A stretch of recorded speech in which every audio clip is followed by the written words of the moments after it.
So hi everyone, Katie here.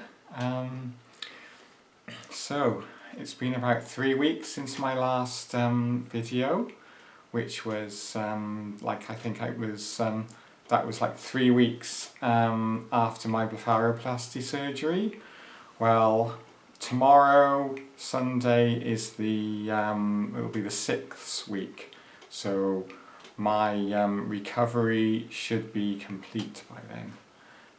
Not kind of, I think it's only like, you only fully see the results of blepharoplasty 6 months to a year, apparently, so after your surgery, so I've still got some way to go yet. So as you can see, no more redness under the eyes. I have got makeup on today, but it's, I don't have any redness now.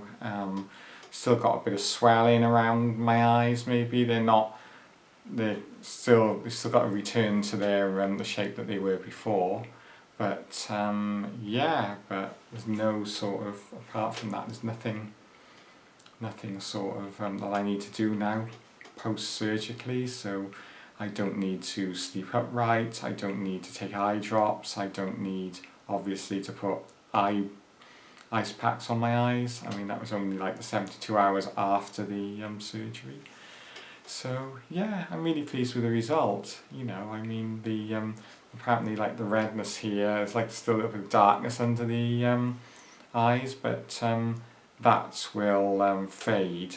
That was, the skin graft obviously was taken from my belly button and it was injected into my cheeks, and as that gets used to my skin, it'll just sort of fade, and hopefully I won't have to worry about dark circles again or eye bags. I don't have the eye bags now, which is great. So yeah, good. I still haven't started putting eye makeup on yet. I haven't tried mascara or eyeliner or anything. So yeah, but I guess that'll come after. So yeah, so not much really going on in my life apart from that. I've started to return to the office. 2 weeks ago Friday was my first day back in the office. It was really quiet because most people in the office now are working part-time from home, part-time in the office. I have to work full-time in the office because my manager says that my role is office-based, so I deal with archives, hard copy archives, and I'm scanning everything at the moment, or scanning the documents we need to we need to keep. So yeah, so I'm kind of doing that. So I've got to be physically there. I think there are some things I can do at home, but at the moment there's like a backlog of stuff. So yeah, and at least like I kind of walk 4 miles as part of my daily commute now. So I'm not getting buses at the moment. I'm just getting the train to Cardiff, and I'm walking to the train station from my house, and then getting the train to Cardiff, and then walking out like the mile to where I work, and I'm walking a mile back, going home, and getting the train and walking the mile back to my house. So yeah, so I'm hoping to lose weight that way, but I don't know whether that will work or whether I'll need to do special exercises, because it's tummy flab that I want to get rid of, and unfortunately I can't seem to shake that at the moment. I've always had that, and I just want to kind of stop doing that and stop having it, because otherwise, like a couple of months ago, I was walking down the street, shopping, and there was a guy handing out flyers for the church, and he handed one to me, and he said, oh, when's the baby due? And I kind of looked at him, and I was so embarrassed, I didn't know what to say.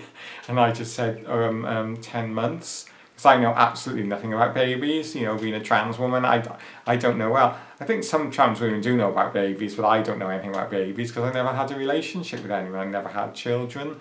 So I don't know, I didn't know what to say. I was embarrassed more than anything.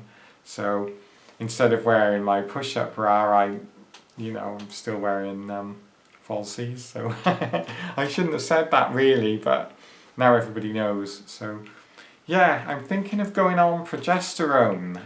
And so is my friend, because I've heard so many good things about progesterone. I've heard that not only does it help you, develop, not only does it help breast development, it also helps to move fat to the hips, and I'm hoping some of my fat from my belly, because I've heard that progesterone can also help like the fat drop from the waistline, so that might be something I'm definitely going to try it, and it's also good for sleep, and it's also good for sex drive apparently. So a few people online have said that it makes them horny.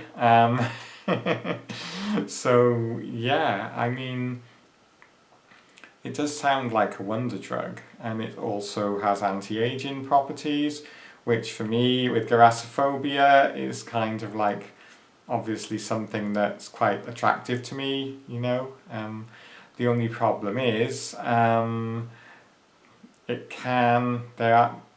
there is a danger of blood clots apparently with some types of progesterone, but apparently there are other types of progesterone where there isn't a danger of blood clots. So I mean, it's not available on the NHS in the UK, so I'm going to have to source it privately.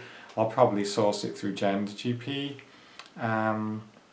My friend who's on a bit of a budget, she desperately wants progesterone, but she will have to sort of, rather than, it's cheaper than obviously a boob job, it's cheaper than breast enhancements. So I mean, and obviously it's kind of natural as well. So I mean, if it does work, and if you can source it, then it's all to the good. Apparently it gets you to Tanner stage 4 in breast development, so I've heard.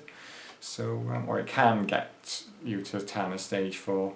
So I don't think I'm even at an A cup yet. Maybe I am at an A cup, but it's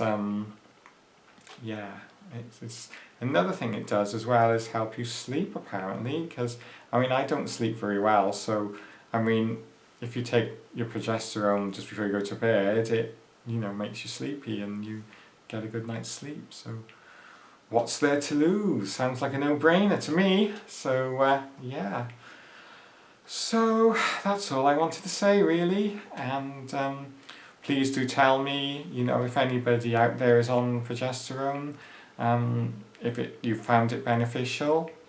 I'd be really interested to know what your experience is of it, if you've tried progesterone, if you've ever been on progesterone.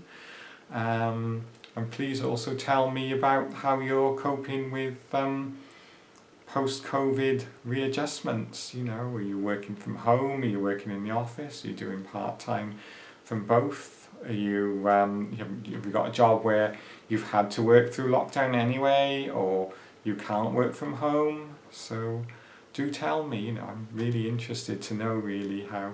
I'm still a bit cautious. COVID is still around, unfortunately. So we've still got to be a bit careful, I think.